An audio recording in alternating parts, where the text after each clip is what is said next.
it's lovely to see your face and to be able to chat to you, woman to woman. Yeah. You know, turn back on terra firma. That's better. Yeah. There we go. Just turning you up. Okay. Here we go. Right, so I just said we should split this into two because there's so many questions. It's such a big subject and it affects every single one of us. Even the skinniest of people that I've met always bloat. Oh, you're talking to, like, I mean, I have not, well, I have put on weight at some points of years, but generally being just a, you know, slim person. I've got lucky genes. I've got a skinny father. But, yeah. Yes, Marie, by the way. Sorry, someone's just saying someone who actually answers questions. It was after my nightmare the other night. Anyway, we won't mention that. Fine. Okay, sorry, go on. So I'll crack on and relax, go. But why I got into what I'm doing now was two things. So Candida, but big thing was my PMT and bloating. So I bloating and PMT. Nice combination. Yeah, and I suppose the trouble is you don't get many answers, do you, from a doctor? I mean, looking at here, it's just one of those things, but you've discovered that it isn't one of those things, actually. Yeah, I mean, and that's now you think, well, way back. So I started with, periods I started early, about 12, which is quite young. Wow. And when I know, so I wonder, was I exposed to something? I don't know. Anyway, so age 15, I was getting my periods. Too many plastics and things like that can bring on, and I read as well, lavender can bring on, it's like an estrogen mimicker. An estrogen mimicking substance, lavender, which is in every single baby product there is, every single sleep product there is, and it can make your body mimic extra estrogen. So it can increase weight gain, it can cause man boobs, it can just, you know, the whole shebang. This is like a really bad ingredient. Yeah, so who knows? I don't know why, but I was getting my periods every 2 weeks. What do you do in those days? My mother took me to the doctor put me on the pill, age 16. So yeah, I wasn't getting my periods every 2 weeks anymore. But then, of course, I had the pill inside me. A few years later, I was suffering from the most horrific PMT. Now, I can't blame the pill entirely because I've seen my DNA now, and I know that there was definitely some genetic factors there. And I've seen my daughter's DNA, so I kind of know what was going on. But I'm sure the pill tipped me over the edge. And then it was years of going to what my mother called quacks in Harley Street, who gave me progesterone suppositories. That didn't do anything. So the whole idea is taking progesterone so my estrogen dominance wouldn't be so dominant. So it's just giving me the progesterone so you're narrowing the gap. But the fact is that estrogen was still circulating and I wasn't detoxifying it. So anyway. You needed to bring it down. Yeah. Basically. But we didn't know anything about it then. It just kind of wasn't really a thing. But it was so bad. I was suffering for 2 weeks. I'd have to go home to bed after work, you know, like my early 20s living in London when you should be sort of out partying and everything. I mean, there'd be so many things that I just couldn't do after work. I really suffered. So anyway, I feel for a lot of people. It's powerful stuff, isn't it? Let's face it, it is powerful. Okay, right. First, let's crack on. Hashimoto's, puffy face and weight gain. She's got a clean diet. What supplements can she take? Ask Pippa about Sherry. Ah, Sherry. So, Sherry, if you're out there, please say hello. So, Sherry, I spoke to you the other day. Now, Davinia, do you remember when I came to London just before lockdown and we did that webinar with LifeCoGX and I came to your house? Yeah. So I'd spoken to Sherry, new client, a couple of days before. She did the DNA testing package that you did. You did the special offer. And I spoke to her this week. And I hadn't seen her for the whole 2 months. She had been suffering really badly with pain. She'd been told she had fibromyalgia, but I wasn't sure about that. She had been told she had thyroid antibodies, so like Hashimoto's. But the doctor said there was nothing she could do. She was feeling really bad, tired, couldn't lose weight. I just spoke to her this week, and through the DNA testing, well, I didn't think it necessarily was fibromyalgia, so we kind of went down a slightly different route, sort of addressing the thyroid imbalance. She's now lost a stone. She's feeling so good, full of how's the tiredness? So much better and not in pain. And her energy level's gone up. Yeah. So she was diagnosed with fibromyalgia. I think even she was a bit bit suspicious whether it really was. But you can have joint pain with underactive thyroid and Hashimoto's. So we got her through diet, ready to go, went quite a paleo diet. And she just responded really well. So we did top up with supplements as well. We went very much down the kind of thyroid route. Rather than the fibromyalgia, which can you just mention a couple of the supplements you use with us so it can be on people's radar? So for Hashimoto's, it does depend on what the root cause is. Now, sometimes Hashimoto's is linked to Epstein-Barr virus, which is like glandular fever. So sometimes when I speak to clients with Hashimoto's, I say, did you have glandular fever? And they go, yeah, I did actually. So we need to address the root cause always. So there's often a trigger. So you have the genetic predisposition, which we can see like in genetic testing. But then what's the trigger? Is it bad diet? Is it just eating a lot of gluten? Is it a virus? Is it stress? So you can then get a trigger. So we've got to identify what the trigger is. So you have to deal with all of those, because if it's stress, we need to deal with that. Now, if it's just looking at thyroid, then supplements that can help are things like I do have multi-supplements, but the things in it are things like selenium, then you've got iodine, so kelp, a lot of things to support thyroid function. But in one of the supplements, it's actually a thyroid glandular. So that will work a little bit like thyroxine medication, okay? So what I'm doing is giving a natural form of thyroxine. And if the client is on thyroxine, we can still do that, but we need them to sort of keep checking their medication, because sometimes they have to reduce it and then often even come off it. So it's looking at thyroid for Hashimoto's, looking at what was the trigger. If it was a virus, we need to make sure, is that virus lying dormant from when you had glandular fever, when you kissed that boy when you were 16, you know? So we have to kind of get rid of that. L-lysine, humic acid. Yeah, I've kissed a lot of times. God, I think I've got something worse than glandular fever. Oh my God. Yeah. I got away with just that. I did well. Ooh. Yeah. Seriously. Saturday night, say. Changed. Well, I had a boyfriend who gave me glandular fever when I was 16. He gave me glandular fever and then dumped me to say he needed to concentrate on working on his A-levels. Charming. Bastard. Yeah. Honest to God, they're everywhere. I'm going to get him. You know who you are. I need to really focus on my career. Right, okay. Meanwhile, thanks for that, love. Okay. Right.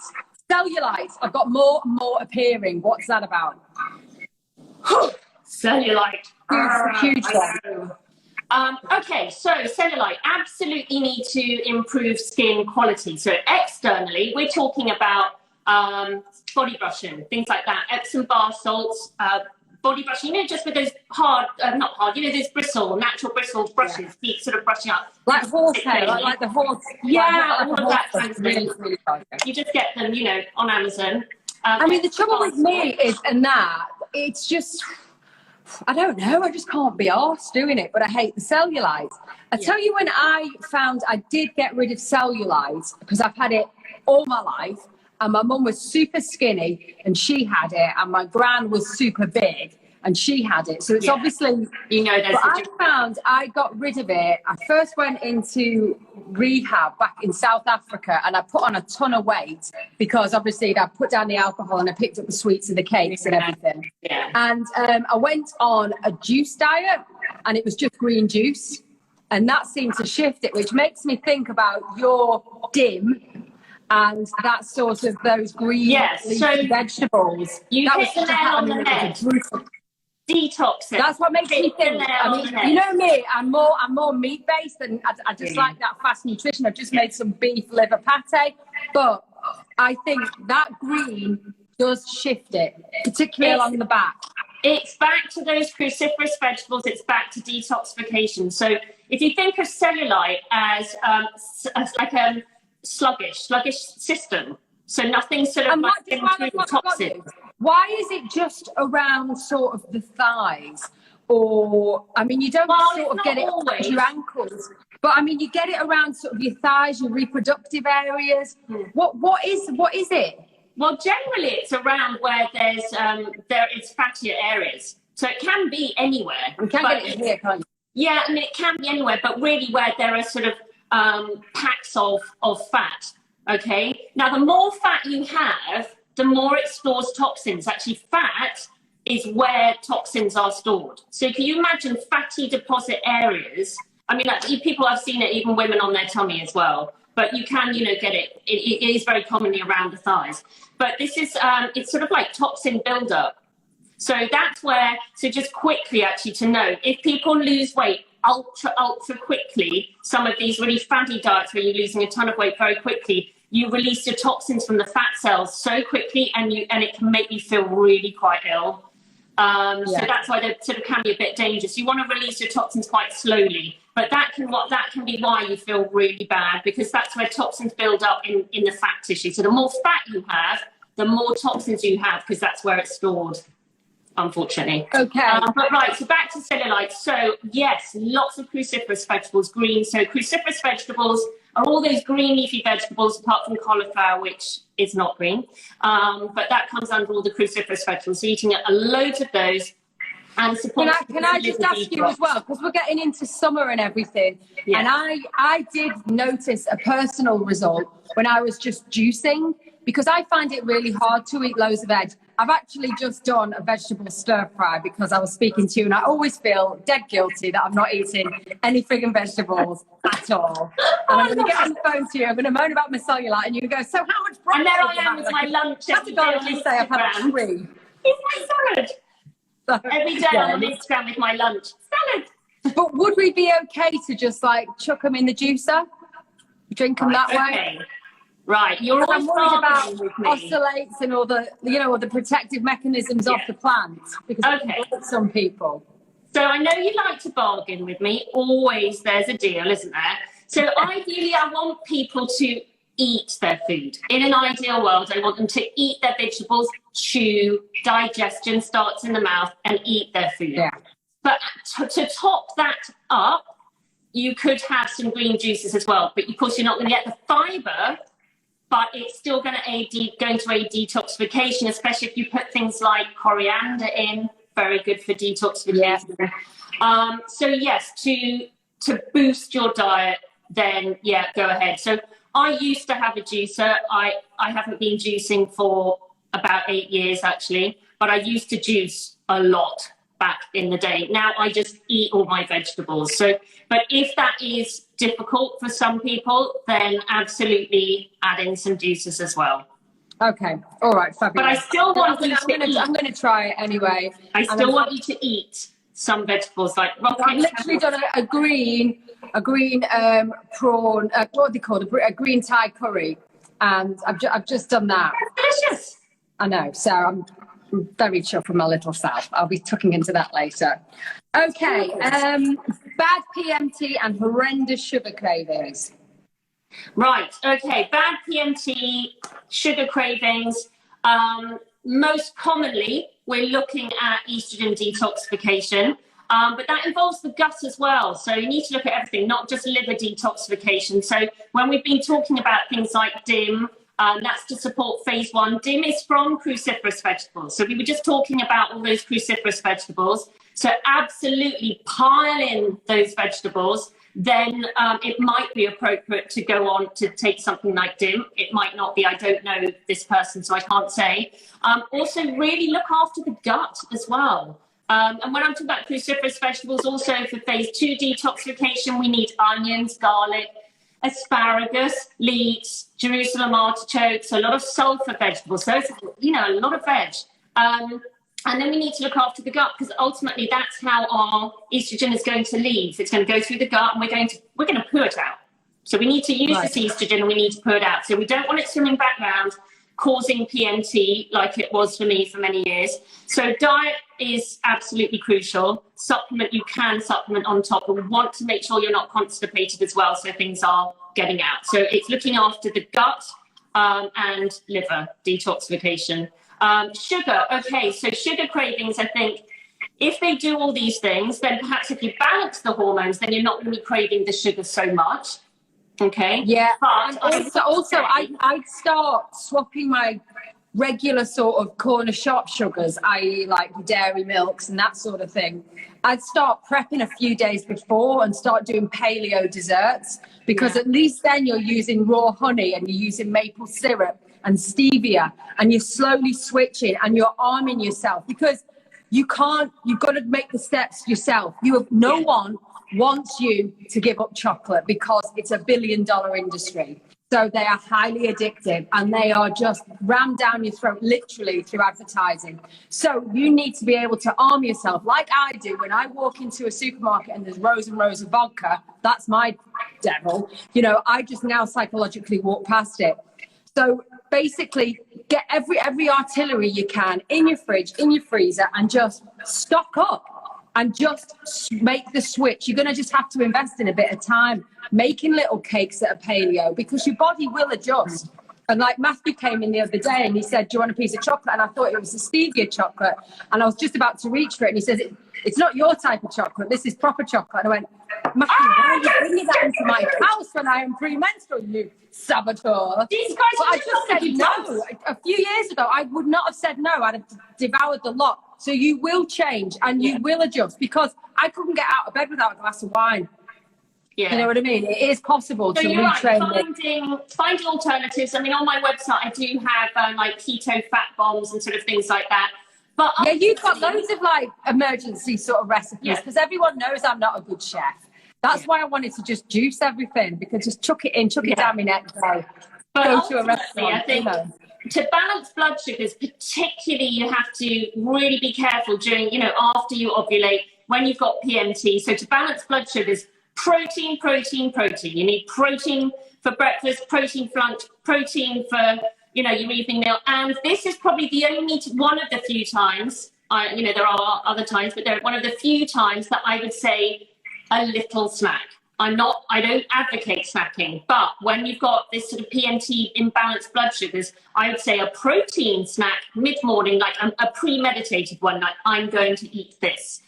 Mid-morning, mid-afternoon. It might be just scrambled eggs. Yes. Or even if it's just like, if you've had your breakfast, you're not hungry, but you feel like a little bit shaky, it might be just one boiled egg. It might be a piece of chicken. It might be just some almond butter or a protein shake, something chocolatey that's sweetened with stevia, so it's not going to spike your insulin, kick off all those sugar cravings. The sugar's a drug, you'll want some more in like 20 minutes. Also, I just wanted to mention Charlotte, she always follows us, and she's given up Diet Coke and takeaways, which is incredible. And for the first month, she's had no period pain from endometriosis and fibroids. So well done, Charlotte. Yeah, well done, Charlotte. So I spoke to Charlotte today, and I really want to give her a shout out. Look, there's so many people who've been doing, brilliantly. So I'm sorry. I know there are loads of you out there.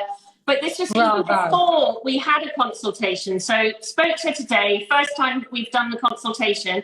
And already for a couple of months or sort of 6 weeks since she's been following our lives, she'd cut out Diet Coke, stopped the takeaways, eating sort of much cleaner, much healthier. She had all her, in the background, I could see her MCT oil, her avocado oil, all the things you're saying.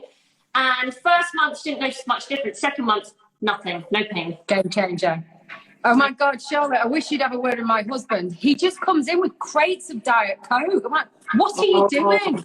You look ridiculous, Matthew. And you're making me look ridiculous. She's like, shut up. Okay. Right, a natural alternative to HRT. I mean, you're not anti-HRT, are you? No, I'm not. I mean, the thing is that, well, to be honest, I'm not a doctor, so I don't really have a place to sort of say this is right for you or this isn't right for you, because that's not what I'm qualified in. And for so many women, it can be, life-saving. The only time I talk to somebody is when I'm going through their DNA tests and we're going through the estrogen report. And if I see they have a real sensitivity to estrogen and a risk, perhaps there's a potential risk of estrogen-related cancers, and they are perimenopausal, then I just say to them, look, it might not be ideal for you to go on HRT because this is exogenous hormones coming in. If you do end up going down that pathway, get in touch with me again, and we'll make sure that we, help you to detoxify that HRT. Because you've got to detox the hormones, because otherwise they whiz around your body. And that's what, it's not the hormones you're putting in, it's the hormones you're recycling that causes the mess, isn't it? Yes. Am I getting that right? Because this whole endocrine system's friggin' okay. So if in a really basic way, so with my, for example, my PMT, my estrogen dominance, I had too much estrogen swimming around. You think, oh, that sounds a really good thing, having lots of estrogen. It's, we don't want too much, we don't want too little. It was kind of like, I want to be nice with our estrogen. But I had the toxic estrogen circulating, which meant it was too much coming into my liver. Then I couldn't break it down in stage 1. Then I had problems in the next stage. Didn't methylate it very well either. I didn't even have a blooming glutathione gene to mop it up if it did go down the bad pathway. Hi, yeah, that's us. So yeah, nightmares of my genes there. So, we need to use this estrogen, but we have to be able to get rid of it, or it swims back around, and then we get hormonal symptoms. It could be PMT, it could be fibroids, it could be endometriosis, it could be heavy periods, hormonal imbalances. So we absolutely need to be able to get rid of that. So that's our own estrogen. But when you are putting estrogen into your body in the form of, say, perhaps HRT, it's the same thing. So if you have got this exogenous amount of hormones coming in, we've got to be able to recycle it. But of course, it is a medication as well. So your liver has to be able to detoxify that in the same way as... And that's why, I suppose that's where a healthy, clean diet comes in, because your liver has got enough shit to deal with. Yeah. On top of a crappy diet. It's like, are you kidding me? I've got these extra hormones. You're shoving sugar and alcohol and processed carbs and processed pesticides. Thanks. Tell you what, I'm going to send you into a psychotic mood for that. Yeah. It's a really important organ. It has to do over 500 things a day. It's busy. And most people are, I feel like the liver of this household. Well, women are like the liver, generally, yes. So everything. That's why, we want to take off the load. So women say their hot flushes are worse when they're drinking alcohol. Well, it goes down the same pathway. It all goes, so estrogen's going down that first pathway. Caffeine's going down that pathway. If your caffeine, you may not have problems detoxifying caffeine, but if you do, same with all, these other things, pesticides and all sorts of things, they all go down this same pathway. So without knowing your genes, I would just say, take some of the load off.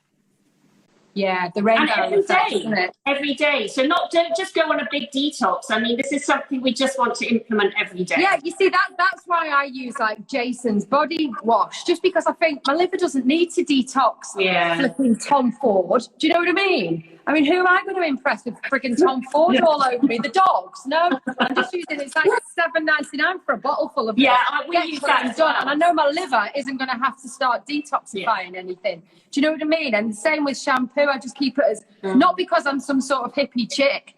The last thing my liver needs is more stress. When I've got a brain set like this anyway, make a stressed human being, I just think you've got to take it all out, tick it off. Yeah. Okay. Oh, someone's 11-year-old daughter has just started puberty and sweating. Can magnesium help or chlorophyll?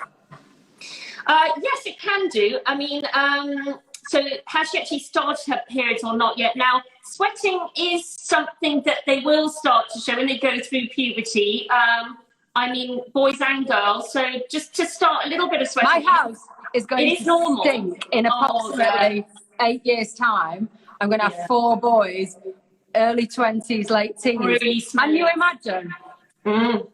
Yeah. And by the looks of it, 2 dogs as well. Oh my God. Yeah. It's just going to be awful. So, that's when with boys actually, when they're kind of going through the sort of puberty and everything, because they do start sort of sweating a bit. Now, it depends how bad that sweat smells, because it is actually quite normal when girls go through puberty that suddenly, if it's your underarms, they might start getting, and they have to start wearing deodorant, so a natural aluminium-free deodorant. I would kind of go with it. At the moment, it doesn't sound like she's having any issues, but yes, magnesium can be good. B6 can be good. Which magnesium, Pippa, just to be clear, because a friend of mine took magnesium. She read you had to take magnesium for, I don't know, clear thinking, but she was taking magnesium citrate in the morning, and that's what I take at night to make me relax, and she was getting shattered during the day. So what type of magnesium would help her with puberty, or would it be detoxing puberty? I think magnesium malate. Malate. Yeah, glycinate, one of those two. But I mean, a lot of people are deficient in magnesium, but you're right, the citrate, keep the sort of sleepy ones to later on in the day. I take magnesium malate during the day. And that was the one I spoke about. And what about chlorophyll as well? Why would she? I don't think so. I mean, unless there really is a problem, she's getting periods and then they're all over the place, and kind of let nature go with it. This is her body changing, and she will be a bit sweaty. She might start being a bit moody. So I'd go with it. But if she starts showing real hormonal symptoms in a few years, would you put a girl on DIM if you had a look at her DNA? Because funnily enough, I've just done the boys' DNA because I just need to tell the followers. Okay. I did the boys' DNA with another company, and you could see there was issues that I could address as a mother on their diet, but it wasn't clear enough, was it? So that's why I've decided to do the Life Code GX again. That's why I like this company. I've done my children's whole DNA testing, and I've done 23andMe before. I've done that Ancestry. I have spent thousands on these. So yes, it's by far the only useful one I've had. It is useful. I mean, I've done my daughter. We've done all our DNA tests. We've done the full nine reports. So sometimes, if I'm bored, I go through and I bring up all the reports and go, "Oh, she got my gene. She got my gene." Not she did, but I like it. I like the geek in you. Okay, so if she wanted to, she could do 11-year-old daughter's DNA and just see where this estrogen might be taken. So I would say, I mean, because it's there for life. Your DNA is DNA, never changes. But if she doesn't have any real symptoms, just because her DNA says this, we don't need to do anything yet.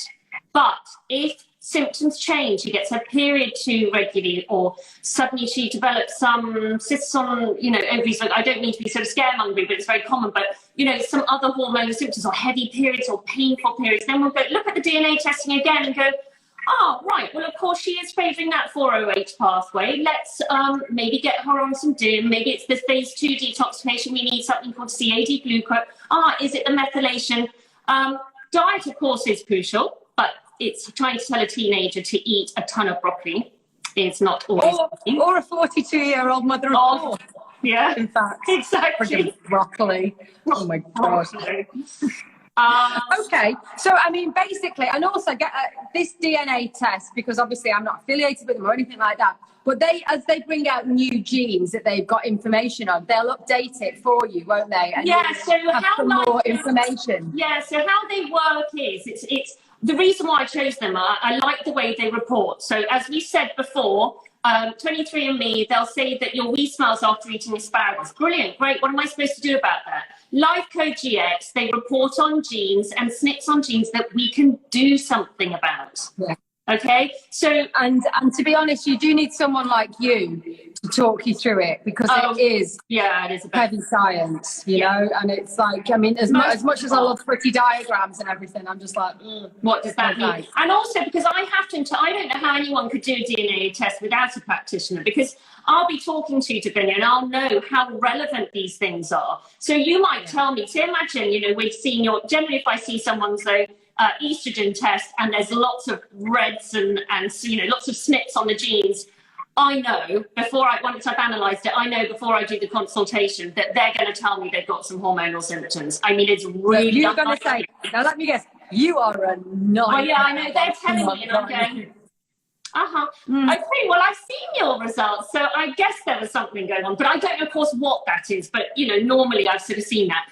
But we have to take it into context. So it might be that, we see your son's results when they come through. And at the moment, certain things aren't really, really relevant, because you could look at one of them. You could look at, I'm going to say, not Gray, we're not doing him, your other three, Asa, for example. But I don't know, but you could look at it and you could think, God, he's a stress monkey. Well, not now, but what about when he's working long hours, living in his GCSEs or whatever? Or GCSEs, or we have to take into context. That's where I come in, is to have to put it into context, or how relevant is it now? So it's, And do you know what? I find it's fascinating, because as you evolve and you get older, and I'm hitting perimenopause over the next few years, I've kind of got a little bit more information in my artillery, so I can supplement for it. Because listen, I've had PMT all my life. It's just be one of those things. Then I meet you do my test, and you go, oh yeah, go on DIM. I'm like, yeah, okay. So then I take far too much DIM because that's me, but I didn't have any PMT. And then I run out of DIM last month, and I turned into a psycho. So exactly. And we all been know ordered, about by it. the way. It's been ordered. You were like giving the V at the helicopters and everything. But yes, so that's where I think it is very useful for these, Jim. But, you know, also things like in the nutrient core, whether we see somebody can absorb vitamin B12, for example, that's a really essential vitamin, which we saw on you. I mean, you kind of, I think you knew that or you guessed that already, but, you know, it's really useful to know, well, where do we go? We don't leave any stone unturned, but we always see how relevant are things now. So that's, you know, that's... And also from that DNA test, you'd be able to sort of guesstimate how much someone should take of DIM, for example, you know? I mean, can you just... DIM is made from cruciferous vegetables. It's not like it's, I don't know, an antibiotic or anything. No, it's strong, but it can really affect your pathways. So what's good for someone, say like 2 capsules a day, somebody else might need 2 capsules a day and then double that closer to their period. Yeah, so it's absolutely. A case, this is bespoke medicine. It's really like so bespoke to your genetics. Yeah, but it might be that I look at it and go, now you don't need DIM, your phase 1 is okay actually. Where you're a bit clogged up is the next stage. So basically your plug is still in that bath and we need to take it out. So we've got the estrogen flushing through, but then it's blocked at the next stage. So I want you to eat a ton of onions and garlic and asparagus, things like that. Or maybe we'll say, you know, let's supplement for a bit on top of that for the next stage. Or it might be methylation. So Davinia, you've got slow comp gene. I think you're quite slow. I think it's sort of red there. Anyway, I just think I know your DNA off by heart. But and so, you know, that's the next stage. After you take the DIM, then you need to look at the next stage. Well, is that blocked? Well, if you've got a slow comp, then you're not methylating your estrogen, and that's where magnesium comes in. But it's not just magnesium. I'd be looking at the whole picture of methylation. You know, is it B12 needed as well? There are other things involved in that. So this is where the value of this test really comes in, because it is, well, you've got it for life. You don't have to start like fadding all over the place, but you can really see where you have problems within your body's detoxification system. And that to me is invaluable. Yeah. Otherwise, you're frigging guessing for the next 30 years with every single weird drink that comes out or weird fad that comes out, which I'll probably do anyway, just for lols, because that's what I do. But, you know, it's just one of those things. At least I know the blueprint for my detoxification. Take the guesswork out. And it doesn't mean we're always going to go in with a ton of supplements. I mean, look, diet always comes first. So I'm not going to throw DIM at someone who, you know, then is going to have a really bad diet. I'm still going to say, look, this is what we're going to do with your diet. Diet always comes first. Somebody mentioned today on my page, your page, I can't remember, that, you know, maybe we're talking about supplements and, you know, they can be quite expensive. Well, you know, yes, they can be, but we would also always start with diet. I mean, look at Charlotte. Look at Charlotte, who just did diet and no supplements, or look at already. And exactly. And she's got no endometriosis or fibroids now, which brings me back to some more questions. Okay, so goiter on thyroid. What can I do? Can you explain what goiter is on a thyroid? It's like the nodule. Okay, so it builds up. So the can thyroid. You feel it? Yeah, they can do. Yes, sometimes it can feel a little bit blocked, and they can get a bit of a hoarse voice. They might not know they even have it and start getting a bit gravelly voice. Underactive thyroid, so there's like then creates inflammation of the thyroid, and it swells and it can form nodules. It can sort of like swell and this sort of goiter. So really, it's treating the underlying cause. If it, you know, the underactive thyroid, that's what we need to be looking at the thyroid. So that's why it forms. So we need to go back, right, underactive thyroid, what do we do? Okay, simple things, underactive thyroid. Protein, okay, for breakfast. So maybe, I'm not saying definitely, maybe not fasting for more than 14 hours. Get some protein in, whether it's eggs, protein shake, chicken, something like that. Get some protein for breakfast, no carbohydrate, 0. Lunch, protein, vegetables, tiny amount of carbohydrate, like 1 teaspoon or teaspoon of rice or quinoa or sweet potato. Evening, protein again, moderate amount of carbohydrate. You need protein to support the thyroid and then a little bit, tiny amount of carbohydrate to give the thyroid some energy to work, to burn, to help your metabolism. So that's just a very basic sort of diet. Okay, but obviously supplementing, can help on top for sure. Okay, fabulous. Stubborn love handles. Why is it so tricky to get rid of fat there? That's I know. The place for me to get it. I'm pretty lean and I train hard, I eat clean, but I'm like, seriously, cellulite and love handles? Are you taking the piss? And then you've got your pear shapes. So you've got your pear or your apple. So, Davinia, what would you call yourself? A pear? I'm an apple, definitely. That's why I put fake boobs in, because I didn't have a waist, because I was round. So I thought, me, obviously not drinking at the time, thought, so if I have bigger boobs, my waist will look smaller. No, I just look like a bigger apple. Yeah. And caused myself huge amounts of inflammation. Okay, so you're an apple, and so if you put on weight, that's where your weight will go, because you're around my hips, around my belly, around my midriff. Yes.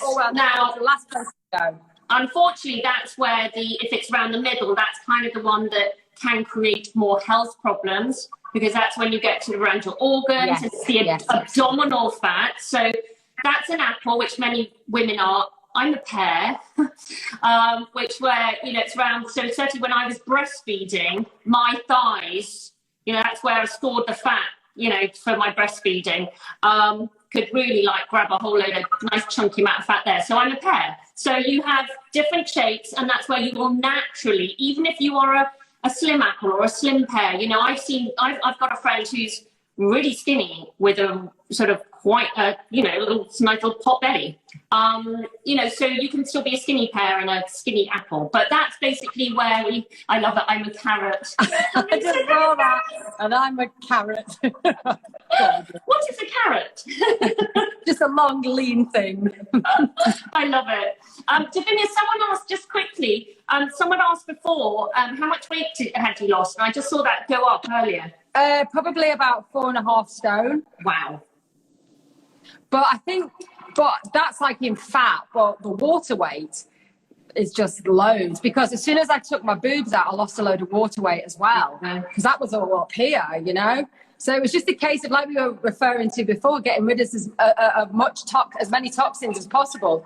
And one thing that my liver was fighting was having inflamed plastic inside me, the fake boobs as well. So I remember, actually, I was only thinking about it the other day because I was thinking about cellulite. I went on a juice diet when I still had these implants in, and I remember doing 10 days green juice diet, 10 days, right? And I didn't lose a gram, because I switched the scales to kilograms and grams because I wanted to get a bigger impact. Yeah. I didn't lose a gram in 10 days. That's when I knew something was wrong, because I've always been able to lose about half a stone in 10 days on a juice diet, the old yo-yo diet for a party or whatever.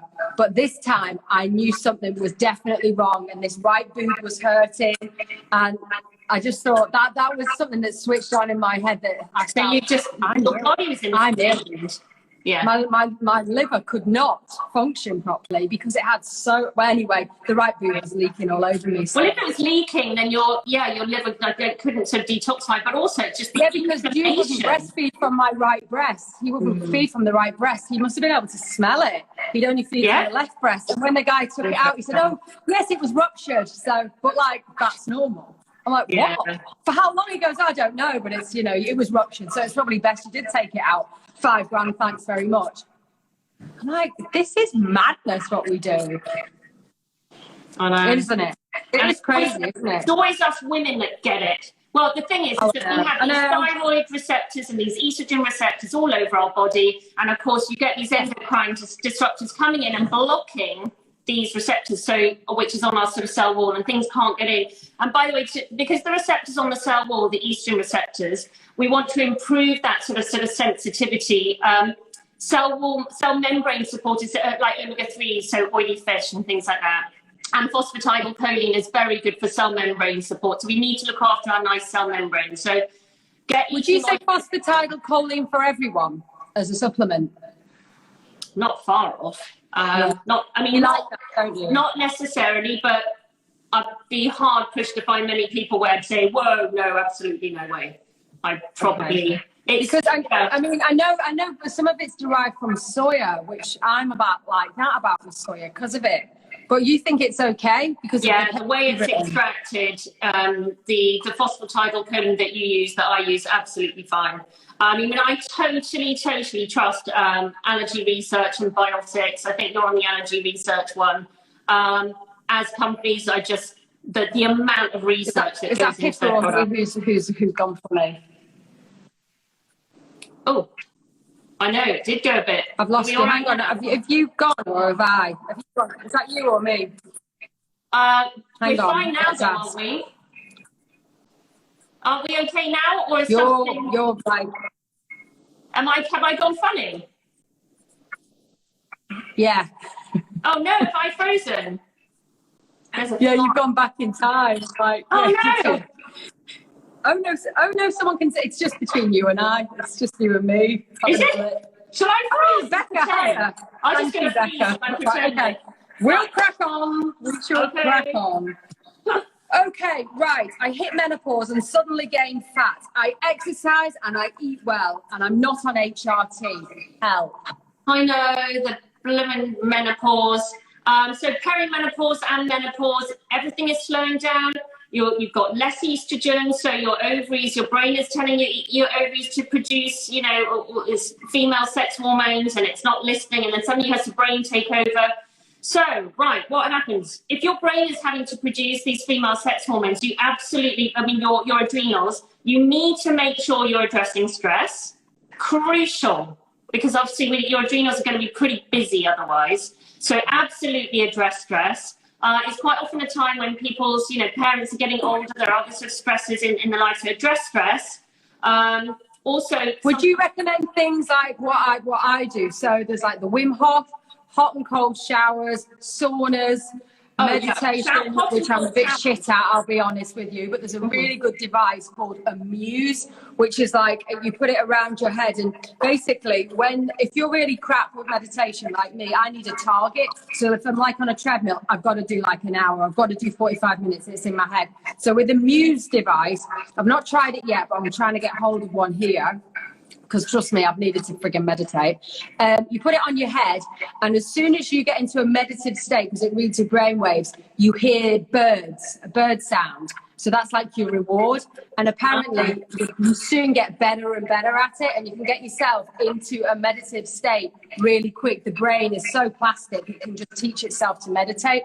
I mean, I've done transcendental meditation years ago, and it is really good. But it's 20 minutes in the morning, 20 minutes at night, and I'm just like, That's why I kind of like Wim Hof, because it's the breath work, and that's why I like the shower. I think breath work, people forget to breathe. How many people are right now, stop, right this second, how many of you there are breathing through your chest? Davinia and I, we've probably been doing it a bit, chatting. Yeah, because we talk a lot. Breathing. Oh, I got shouted at for talking over you last week, didn't I?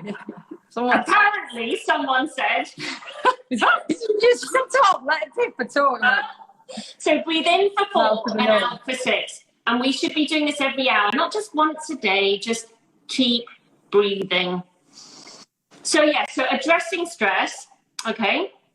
Addressing stress. Ashwagandha, would that help? I've just given some ashwagandha to a friend of mine. She says it is brilliant. It doesn't work for me because I don't somehow get panic attacky. I just get rage. So it's she gets overwhelmed. Anxiety. The anxiety. So she just tried some ashwagandha and she says it's incredible. Yeah. For her. So People love it. It's a really good one that brings down stress. If sometimes you just need a pill. Yeah, I like ashwagandha, and it's not expensive. Ashwagandha is good. So addressing stress. Definitely doing breathing and anything you find calming teas, basil, things like that. So addressing stress, but also because dropping levels of estrogen, it will affect your metabolism. It helps regulate your metabolism. So you will unfortunately have to really be careful with your diet, So you will have to make sure you're not eating, tons of these sugars. You will have to have protein at each meal. Try fasting. Cold Do we need showers. to now? I mean, I'd say just go paleo. Yeah. I would say that's the best diet. Try paleo, absolutely. You're looking on Pinterest or you're looking on Google or whatever, or you're looking for a new cookbook, just go for a paleo diet. Just get into cooking, you know? Yeah. Because for me, it cuts out all those inflammatory oils. It still has some nice sugars in with your maple syrup, and it's still got berries in. I mean, if you want to go keto, you can, but I just think it's more sustainable paleo. Yeah, you need to be careful with keto if, particularly. You could cycle keto, 2 weeks on, 2 weeks off if you want to. Yeah, it's not where I'd start. It's quite tough. Don't set yourself up for failure. Just think protein, vegetables, minimal amounts of sort of carbohydrates. So just keep it really simple.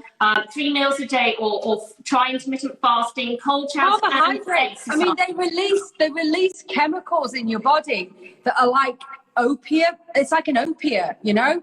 So if you have bread, and obviously it's a carbohydrate, and it will spike your dopamine. So basically, you're releasing sort of opiates like morphine.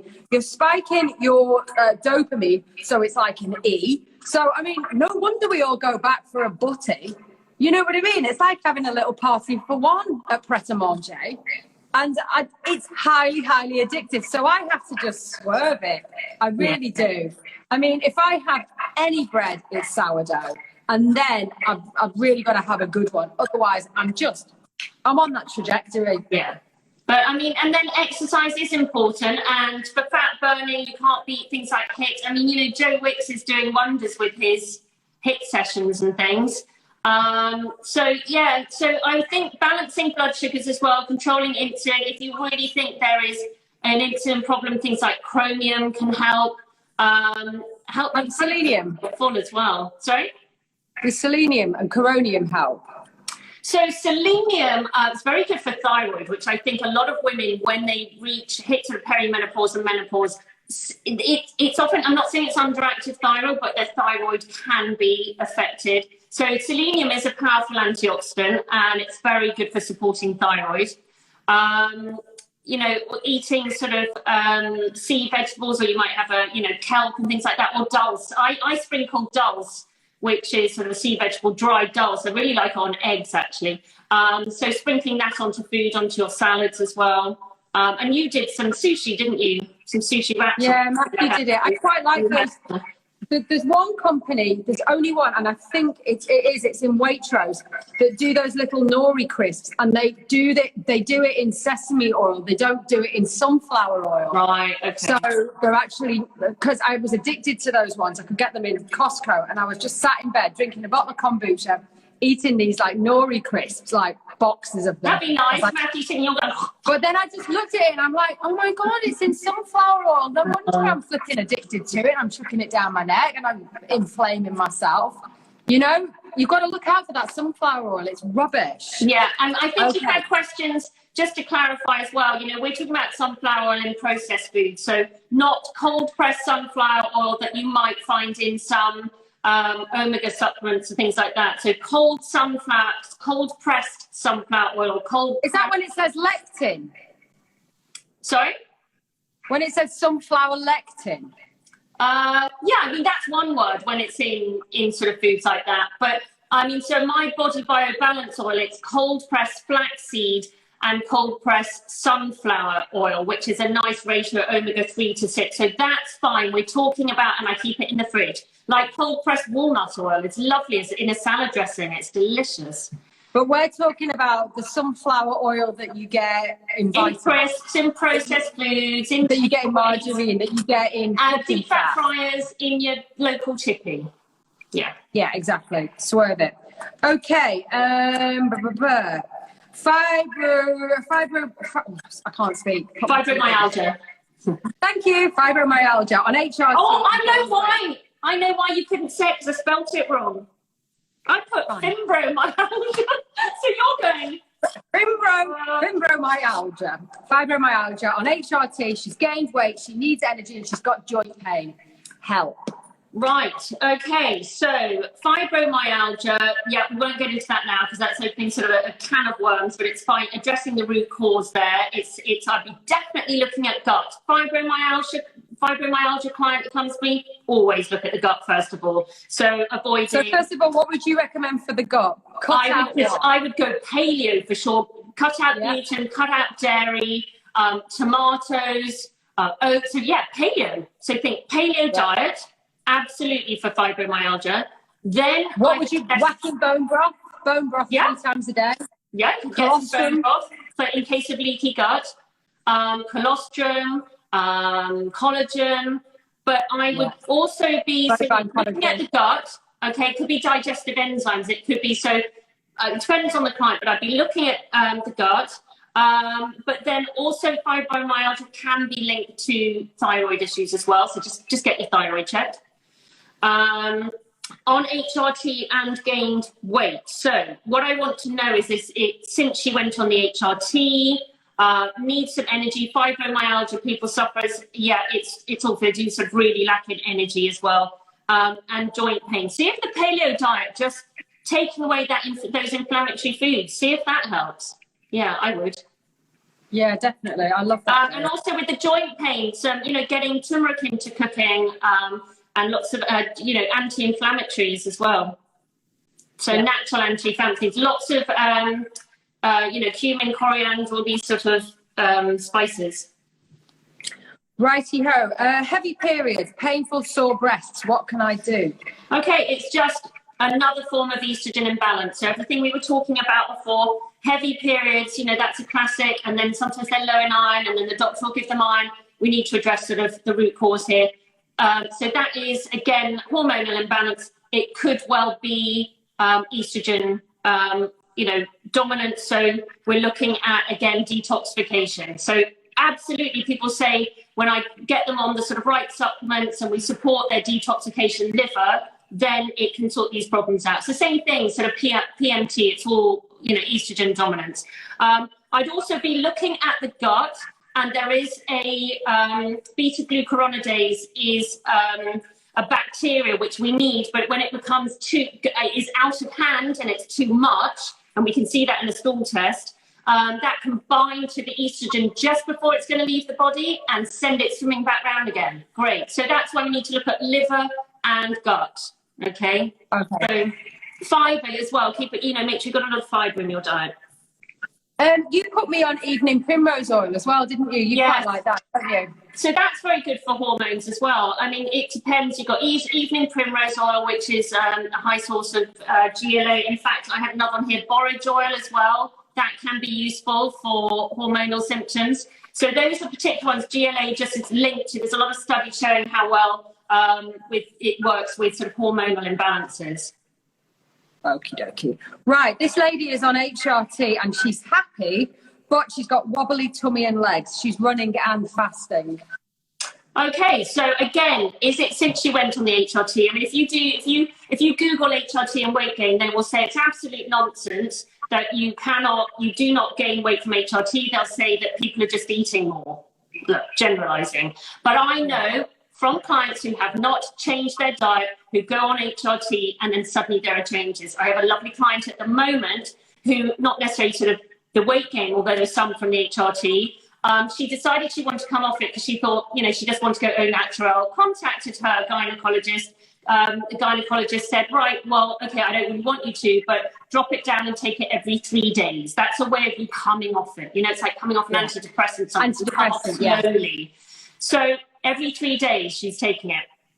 Every 3 days she takes it on that night. The next morning she wakes up, she feels bloated, she feels low, she feels awful, she feels flat. So that every day after she takes the HRT, she can't wait to get off it. Now, I know some women, it suits them really well.